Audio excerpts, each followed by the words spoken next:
Greg McElroy put out his list of top 10 running backs in college football. LeVeon Moss was left off, and there's a good reason why. We'll talk about it on today's episode of Locked On Aggies.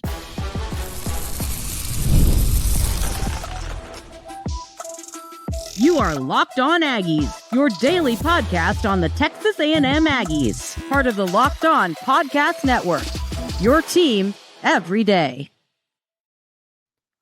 Welcome on into Locked On Aggies. I'm your host, Andrew Stefaniak. Thanks for making Locked On Aggies your first listen every single day. Today's episode is brought to you by our friends over at FanDuel. Right now, new customers can get $200 in bonus bets when your first $5 bet wins.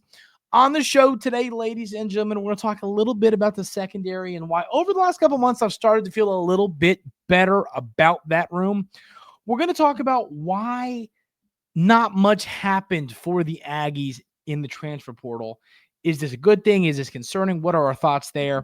But we're going to get things kicked off starting about a top 10 list from Greg McElroy that he listed the top 10 running backs in college football.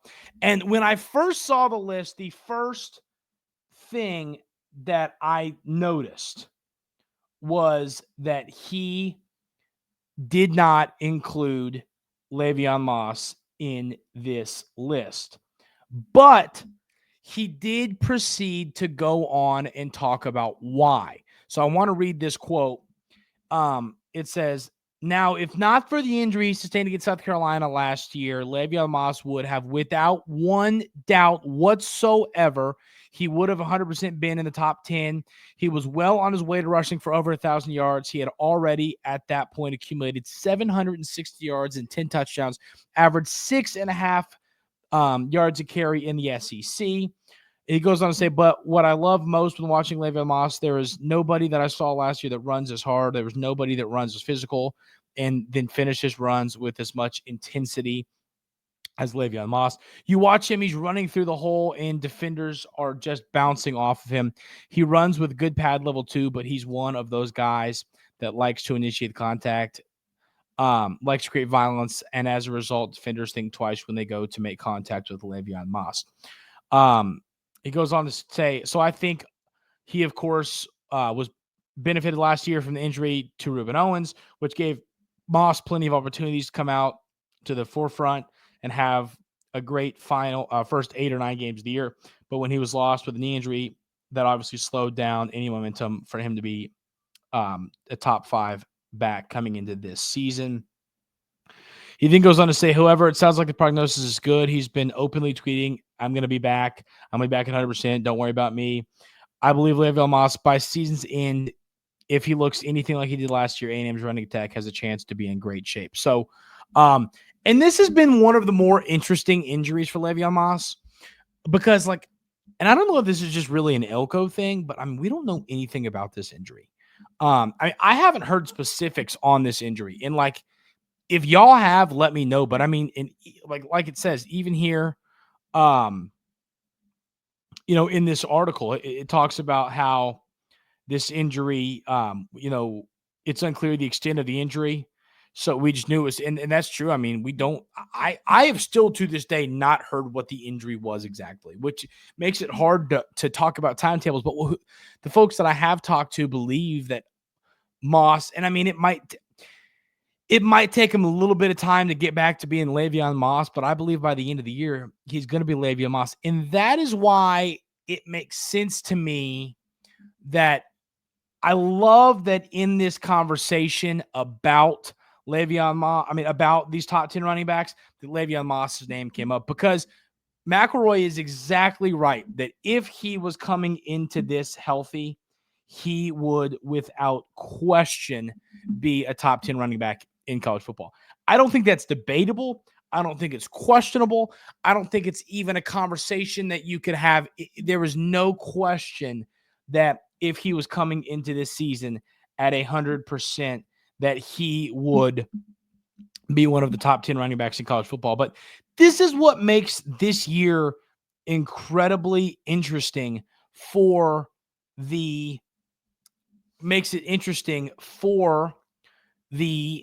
Aggies, and this running attack is you got a lot of guys coming into this season banged up. I mean, you do. You're coming into the season with, we've heard that even Owens, who's almost a year off of his surgery now at this point, probably 9-10 months now, still not at 100%. Daniels is coming off an injury. You've also, of course, got Moss now coming off this injury. This running back room is going to be banged up. This running back room is going to be injured. And I talked about this a little bit yesterday, and that's why I believe that the freshman Morrow and DeAndre Tiger Ryden are going to have to find a way to really help this team. I think that they're going to need to find a way, because early in the year, you're going to have some guys coming off of injuries, and it's just never easy to, especially as a running back, when there's so much cutting, especially when it's a knee injury, there's so much, or a foot injury, like Owens. These things make it hard to make your cuts and do the things that make someone a great running back. So this to me, I'm to branch off of the just Moss conversation to talk about the running back room as a whole, I am concerned about this, because what I'm saying is I think a lot of folks look at it like, well, hey, Moss, he's back week 2. He's back week 2, right? Yeah, Moss might be back week 2, but you might not have the real LeVeon Moss until week 8 or 9. And I'm just saying, if that's what happens, it's going to be incredibly concerning, because we need a healthy LeVeon Moss all season long. He is one of the best running backs in college football for a reason.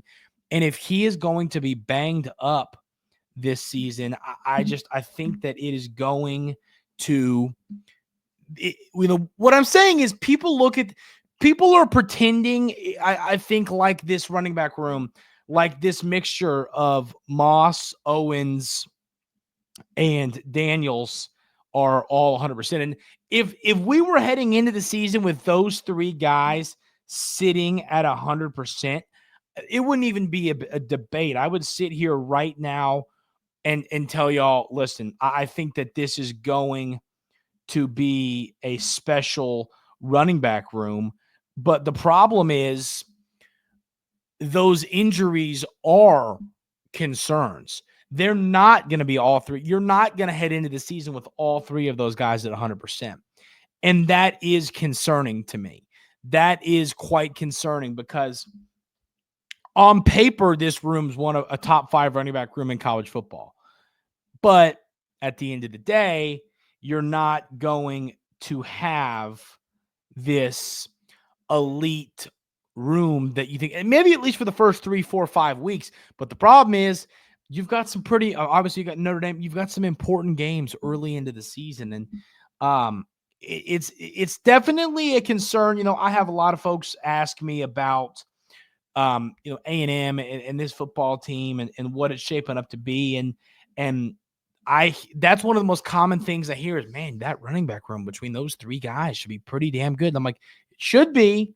So for they're all coming off of injuries. And I think you can even the same has to be said about, I think the same has to be said about Moss, just because he is coming off of a great season. He's still going to be banged up. And I don't think that you're going to see that version of LeVeon Moss that many expect the first few weeks of the year, and it will have an effect on this team, which is another reason. It's why I keep harping about why we need a great season from Rueben Owens. I think heading into the season, he's going to be the healthiest of those 3 guys, Moss, Owens, and Daniels. I mean, I think he's going to be the healthiest there, and you're going to need one of them to step up. So, concern in the running back room for sure. And it's injury concern, not talent concern. The talent's there. It's injury concern, which honestly to me is the most annoying type of concern, because you've got a roster good enough to be special. So that really frustrates me, but part of the conversation. We're going to talk about Texas A&M did not do much in the second portal window. I think that it was a little bit surprising, and I'm going to tell you why on today's episode of Locked On Aggies. We'll move on to that conversation coming up right here. But first, I want to tell you about our wonderful friends over at FanDuel. The NBA playoffs are in full swing, and every night delivers highlight-worthy performances, major momentum shifts, and can't-miss moments. Whether it's a game-winning shot or a breakout player, there's never been a better time to get in on the action. FanDuel makes it easy to stay in the game before tip-off and live. With player props, performance trends, and same-game parlays, fans have more ways than ever to play smart and win big. A lot of fun stuff to bet on right now. Of course, the NBA playoffs, we're getting closer to those finals. Baseball's back in full swing as well. Ton of fun stuff to bet on over at FanDuel. New to FanDuel, it's perfect time to sign up. Head to FanDuel.com and place your first $5 bet. If it wins, you'll get $200 in bonus bets. Make every moment more with FanDuel, official sports betting partner of the NBA.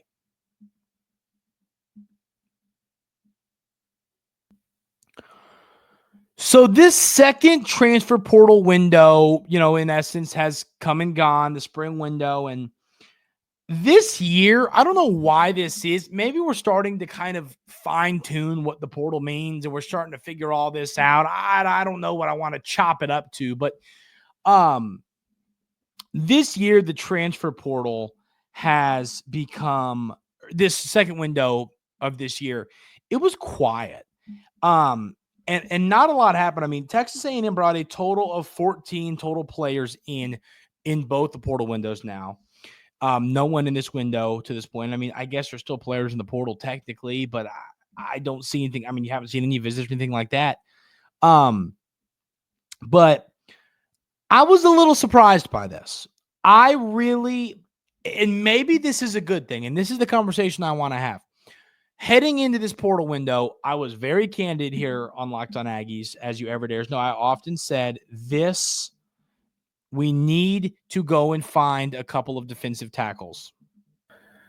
I mean, one of our constant conversations here at Locked On Aggies has been the depth of the defensive tackle room, your interior defensive line. It's not a talent concern in that room. It's a depth concern, which is why I really did believe that I really thought that they were going to go get a defensive tackle in the portal. Now, did I think that it was going to be a guy that was going to come in and rack up a bunch of tackles? No, I didn't. But I thought it was going to be a solid depth piece, and they didn't go and get that. And I was a little surprised by that. I mean, that means Mr. Regis and Mr. Hicks, I mean, you are really relying on the health of some of these guys and then some of your young players. And I think that that's a little bit concerning. I do feel like there were some folks that wanted a wide receiver. Not really. If they went and got one, I'd been fine with it, but I feel pretty good about that room. I mean, looking at this roster, I guess offensive line. I've seen some folks concerned about the Texas A&M offensive line, and I think there's two schools of thought here. You've got the first issue is, well, to me, your starting five from left to right is going to be really darn good. I feel pretty confident in that. The issue for this Texas A&M offensive line then becomes you've got a lot of freshmen that you're going to need to be that are going to be in your two deep. And I just think that it really, really frustrates me that we didn't go get a little bit more depth on the offensive line. I think that's a concern too. And that'd have been the same. Like, once again, I feel good about our starting offensive line. So this is a depth conversation. I have my concerns about the depth of this offensive line. I think that without question, it's going to be a little bit, I think the word that I would use is concerning, because you just don't have as many guys as I would have liked on that interior, that defensive line, and on that offensive line. So I would have expected us to do a little bit more in the portal. I mean, it is what it is. I don't think that I would rather have, we don't have starting issue. Like, if you're ever in a position where you're going to get your starting left tackle or your starting wide receiver in this spring window, you're probably not in a great spot. So I'm not asking for that. I just would have expected us to go get a few more depth pieces, which we did not do. And I did find that to be a little bit surprising. I feel pretty darn good about I feel solid about some of these other groups. You feel pretty good about your running backs and your receivers and your tight ends and your linebackers. And honestly, we'll talk about the secondary in a minute. I feel pretty good there. There's just two positions. And I mean, knowing when like Ernest Campbell hit the portal, you'd had a couple spots that you could have gone and got a player, and we didn't go get a player. Which I was a little surprised by that. I just don't know. And I get in this NIL era, there's a lot that can go. You have to pay these players now. You know what I mean? You have to pay them. And that is part of the frustration. But at the end of the day, when you need an extra player, you need an extra player. Even if you have to pay a kid $400,000 to come be your backup right guard or to come be your backup defensive tackle, I think you got to be willing to pay the price nowadays. So I wouldn't. The word I would not use is frustrated. I'm not. I wouldn't say I'm frustrated. I think I used that earlier, and I want to step that back. But I just think, to me, at the end of the day, you could have used a few more players to come in and really help this roster. And it won't be an issue week 1. Hopefully it won't be an issue week 3, week 4, week 5. It'll be an issue when you get to week 7, 8, 9, when you see these injuries start to pop up more and more and more, and this team's banged up. That is when this will become a problem for the Texas A&M Aggies. That's what I mean by it's a depth issue. It shouldn't be a problem early in the year. Is going to be an issue when you get deeper into the season. So I guess, and to really sum it up, I would be incredibly frustrated if Texas A&M if we have a solid season, but some injuries lead to players not being out there and then you just don't have the depth, knowing that, hey, we could have added a player here or added a player here to come in and help. So I'd be frustrated by that. And if we stay healthy, it's not a concern, but this is college football. This is SEC football. This is where physicality is at its finest. There is going to be injuries on your football team. I mean, I wouldn't wish that on anybody, but it's just going to happen. This is what happens in football. So I wish we would have gotten somebody. But also, the other thing I'll say to that is I think that means that Coach Elko and the staff feel pretty good about some of our young guys. We have a lot of young players on this roster. I do believe that if Coach Elko really felt that we were in a tough spot, he would have gone and got somebody. And he didn't do it. The staff didn't do it. So I guess I'll take positives away from that. But at the end of the day, it is definitely something to monitor. I think there are some depth concerns at a few positions, especially in the trenches. Hopefully, we don't have to worry about them. But if we do, we do. Want to talk about this secondary. As y'all know, it's been a concern for the Aggies for a few years now. And I'm going to tell you why I'm feeling a little bit better than I have been of late. And we'll talk about that coming up right here on Locked On Aggies.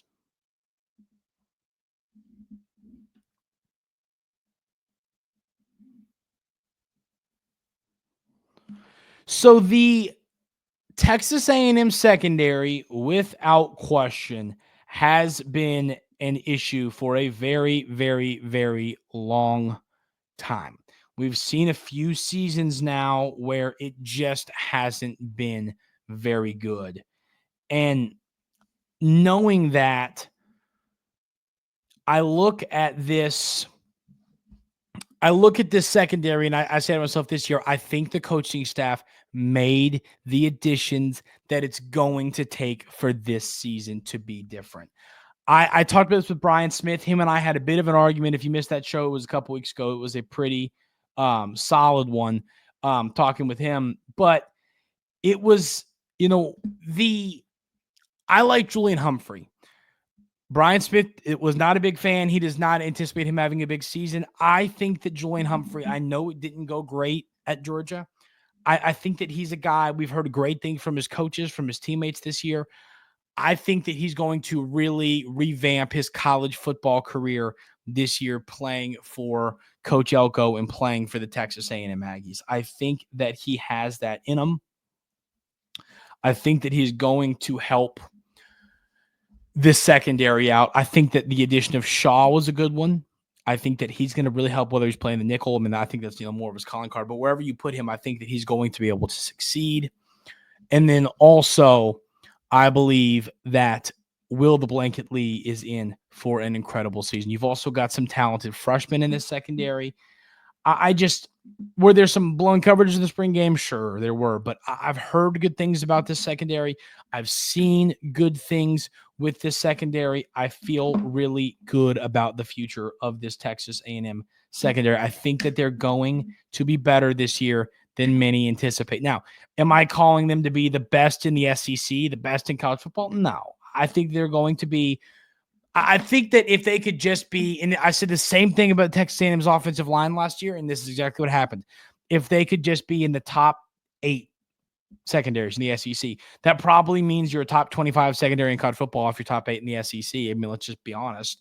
And if that's the case, I think that you're good enough everywhere else on your defense that this is going to be an above average top 25, top 15 defense in college football. So this secondary is going to be key because we feel defensive line, there are, like I said, there's some depth concerns, but you're going to be good there. I know you're replacing 3 day 1 and day 2 picks between Nick Scott and Shamar Stewart and Shamar Turner, but at the end of the day, this football team is going to have a good defensive line. Your linebacker room, I've seen Terran York discussed as a potential first-round pick. I mean, you're going to have a great linebacker room. If this secondary can overachieve, if it can be better than anticipated, if it can be better than we expect it to be, I think that the Aggies are going to have a really good defense this year. But once again, I mean, I go back to this day 1 year ago, I'm probably having this exact same conversation. Hey, secondary was bad last year. It's going to be better this year. It wasn't. This year, something has to change. I think that Coach Elko realizes that his secondary needs to be better. He realizes that he is a defensive-minded coach, and I mean, this reflects on him. I think that Texas A&M is going to have a solid defense. I really do think that he is going to be good this year. So this secondary is going to be good this year as a unit. I mean, I am excited about it. I think that it's going to improve. And if it doesn't, I mean, it's something we got to revisit. But I do think it'll be the difference maker on this defense. If this team's going to overachieve, this secondary needs to be better than we anticipated being. And like I said with the offensive line last year, this just means be top half in the SEC. I'm not asking you to be the best in the nation. Just be above average because the rest of our defense is going to be really good. So if we have our positions being defensive line really good, linebacker really good, secondary above average, this team is going to achieve. And I think that's a big key there. So we'll see what happens. Let me know y'all's thoughts on the secondary in the YouTube comments, but I'm just starting to feel better day by day about this unit. That is going to do it for today's episode of Locked On Aggies. Thank you all so much for being here every single day. I really, really appreciate it. I hope you all have an exceptional rest of your Wednesday. If you haven't already, hit that subscribe button on YouTube. Leave a like, leave a 5-star review on podcast platforms. All of that helps the show out. Have a great rest of your day, and we'll see you tomorrow right here on Locked On Aggies.